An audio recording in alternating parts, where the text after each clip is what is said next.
Hi! So, spices, okay, there's a whole world of spices out there and Indian food just wouldn't be the same without them.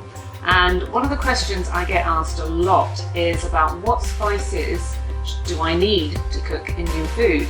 And the answer really is there's so many. However, throughout the years, while I've been creating lots of different dishes myself, I've found 10 spices that I find I use on a regular basis. So I put them together in a really lovely gift set. So you can purchase these online. But what I wanted to do is talk through all the different spices with you today, so you can get a little bit of an understanding of what the spices are and how to use them. Okay, so are you ready? Let's go, let's open this up. Right, so the first thing is you've got this clear lid, which I'm just going to open up there, and then you've got a selection of spices, and these have been specially put together. Now what I'm going to do is talk you through all the different spices. I'm going to put them out here.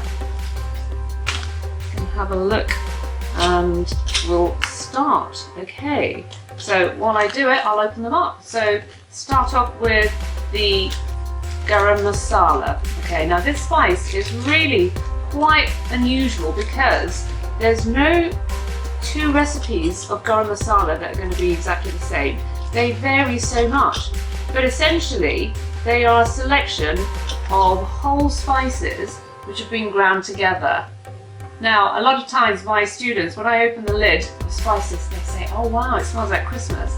And in fact, there are a lot of spices that you would be using over Christmas, like cinnamon. Here we go, got a little bit of cinnamon here. Cardamom and bay leaves as well. But in addition to that, there could be other spices in there like fenugreek, cumin, peppercorns. So really, it's one of those spices that, depending on which brand you buy, you will get a completely different flavour. And some parts of India, they will have more cinnamon in, or more cardamom, or more pepper, or more cumin, and that will affect all the flavour. So do experiment a little bit, try out a few different brands. I know the brands that I like and I tend to stick with them because then the flavour will be all the same.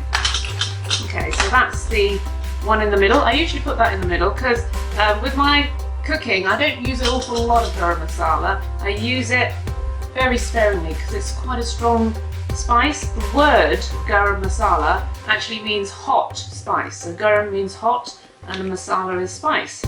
Okay, now this one here you will definitely have seen, you'll be familiar with, that beautiful colour is turmeric, okay, and it comes from a root, okay, and the root is similar to ginger, but obviously very different in nature and colour, and it gives your cooking a wonderful sort of floral tone. It's not overly spicy, so you don't get a very strong flavour with it, but it's very delicate, but as you can see, the colour itself is just going to liven up any curry that you cook with. Just do be careful with your fingers though, because you will get yellow fingers, and if you have white kitchen table surfaces, be careful with that as well. It will come out, but with a little bit of bleach and scrubbing. Right, now I'll leave that in there. So after the cumin, I'm going to talk about paprika. Okay, paprika is wonderful for adding colour, adding vibrancy and a lovely flavour, but you're not going to get heat with paprika, and that's okay because sometimes you just want to liven up your dish, and some recipes like Rogan Josh, you want that lovely red colour but without any artificial colours in there. So paprika is definitely one of my favourites, and when the kids were younger I would substitute the chilli for paprika because it gave lovely flavour but without the heat. And I think you can see that there, beautiful, gorgeous red colour. Right, and the next one here I'm going to pick is the ground coriander. Okay, now coriander is wonderful. It's one of the most like amazing herbs that you can use in cooking. Other than for the flavour, it has so many nutrients, so it's basically like a whole food. So it has vitamins, minerals, carbohydrates, fat, oil, water, all of those things put together. So that's in the fresh form, but actually with the root form as well. So with the seed, you get all of that concentrated goodness in there. And then the ground coriander is simply the ground seed. So I'm going to open this, and I wish you could smell it because it's absolutely amazing. It's so like warm, nutty, citrusy. It's got lovely overtones to it, and it's quite a talked about spice really, but in cooking, in Indian cooking, and especially Southern Indian cooking, which is more my style, I love it because it adds a lovely depth of flavour. It gives that natural sort of warmth and nuttiness to it, but it also helps to thicken up your sauce. So wonderful spice to have. Right, so now I'm going to go for the whole spice, and this is one of my favourite whole spices, cumin seeds. Right, now cumin is used in so many different cuisines, and it has so many different ways of using it as well. I love the fact that you can use it for something as simple as roast potatoes. Just crush a little bit of cumin in there, and then you've got this wonderful aroma and smell and zestiness to it. And I love cumin worked together, used with my mustard seeds. Now for vegetarian cooking, you'll find cumin and mustard seeds complement each other really, really well. And it's important to know which spices you can use together. So definitely you're going to need that in your list. And here we go, these are the black mustard seeds to go next to the cumin. And I always sit them together because they're basically like best friends, they're best buddies. So they like to be together all the time, and they work well together. And you can use them whole, you can crush them, you can dry roast them, so on pan, on a low heat, just gently roast it to sort of let the oils come out. And then you can crush it in a pestle and mortar as well. And every time you do something different with the spice, it will affect the flavour. So you will get either a more intense flavour or more of a subtle flavour. And that's the wonderful thing about spice.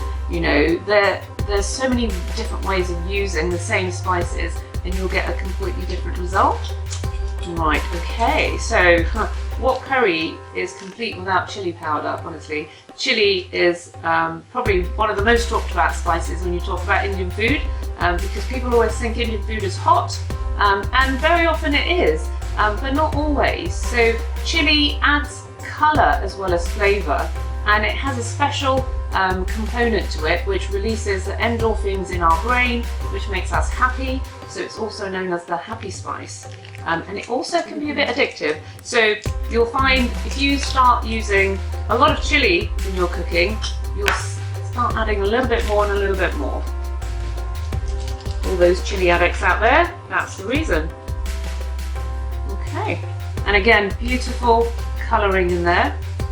I'm not going to snip that because I don't want to be sneezing everywhere. Right, okay, now I've got the last three spices I'm going to pop on the little trays. So these are my aromatic spices. Starting off with some cinnamon bark, sometimes known as cassia bark or Chinese cinnamon. It's very different to the sort of cinnamon you get at Christmas, which is in a jar, cinnamon scroll.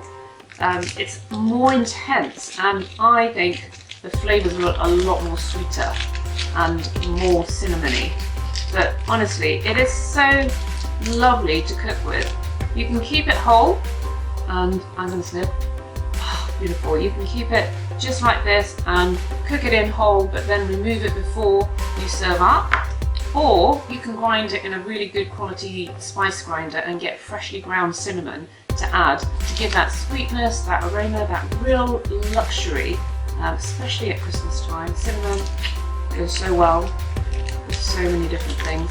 And with similar to cinnamon, I've got cardamom here, green cardamom pods, which is another beautiful aromatic spice. Can be used in different ways, like the cumin and mustard seeds. You can use it whole, you can crush it, you can grind it, you can just take the seeds out and use the seeds, depending on what sort of intensity you're after. But honestly, the smell the flavor that you get from that is just going to be incredible. And you can use both of these spices with sweet as well as savory. And one of my favorite ways of using these spices is to make chai. And okay, final one, spice number 10, cloves. Okay, you probably love or hate these. They probably have memories of, I don't know, Christmas with the little oranges with the cloves in there, or perhaps having them and biting into them and finding it quite a strong flavour. Cloves are really lovely to use, but they are very pungent, very strong. So you've got to be careful that you don't overuse them. I very rarely add more than a couple, 2 or 3 at a time, because what I like is the gentle flavour that comes from the oils as you're cooking with it. But I also tell my guests that they are whole spices in the food, so that they're aware that they might suddenly bite into one. But used properly, they do completely transform your cooking and add all that amazing flavour to them. So here we go. So you've got 7 spices in here, and then you've got an additional 3 spices, which give you my top 7 spices for Indian cooking. I hope that was helpful. I hope you've learned a little bit, but also do go online, do get yourself one of these spices for yourself. You will love using them, and more than anything, you're going to make some great food, so you've got all that to look forward to. Thanks for watching.